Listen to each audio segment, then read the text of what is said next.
राधे राधे में आप सभी का स्वागत है।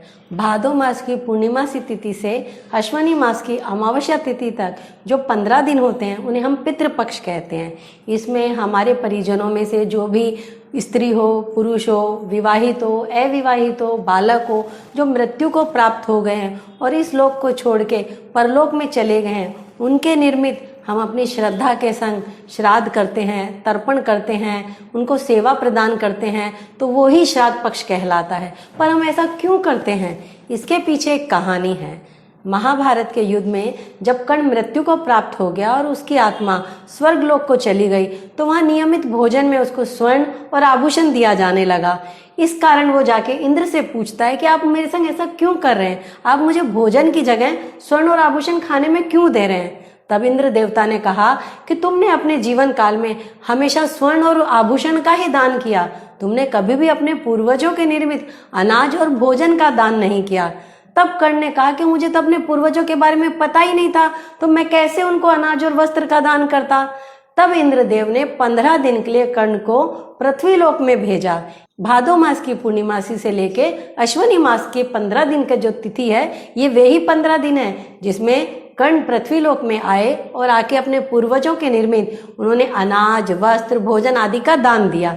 इसलिए हम भी ऐसा ही करते हैं। हम अपने परिजनों के निर्मित इन 15 दिनों में ब्राह्मण को भोजन कराते हैं, गरीबों को दान देते हैं।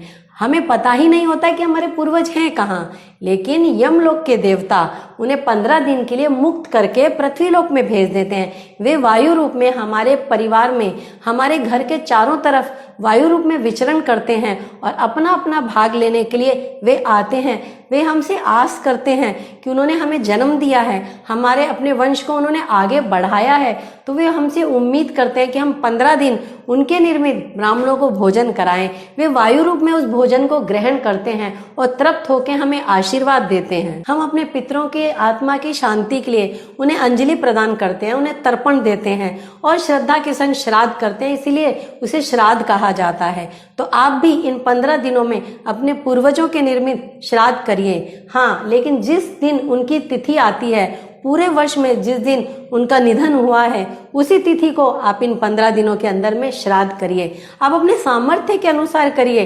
अगर आपका सामर्थ्य ज्यादा नहीं है तो आप 3 अंजलि ही उनको प्रदान करिए, वे उससे ही तृप्त हो जाएंगे और आपको आशीर्वाद करेंगे।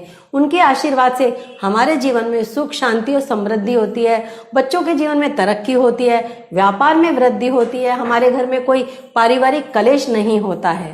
15 दिन वे अपना अपना भाग ग्रहण करके वापस ब्रह्मांड ऊर्जा में निर्मित होकर के और अपने स्वर्गलोक को चले जाते हैं। तो हमें उनको हमेशा याद करते रहना चाहिए। जरूरी नहीं है कि हम 15 दिन ही उनको याद करें, हमें अपने को जीवन पर्यंत याद करना है। लेकिन ये 15 दिन हमारा आधार बनाया गया है कि जिससे हम उन्हें भूले नहीं और उनको याद करते रहें, और इस तरह से हमारे हाथ से दान धर्म सब होता रहता है। तो आप जरूर से याद करिए अपने पितरों को और उनका आशीर्वाद प्राप्त करिए। आप इस वीडियो को लाइक, शेयर और फॉलो करिए और जुड़िए हमारे संग राधे राधे में। मेरे इस पेज में और बहुत सारे वीडियो हैं, आप जाके उनको भी देखिए और हमारे संग जुड़े रहिए। राधे राधे।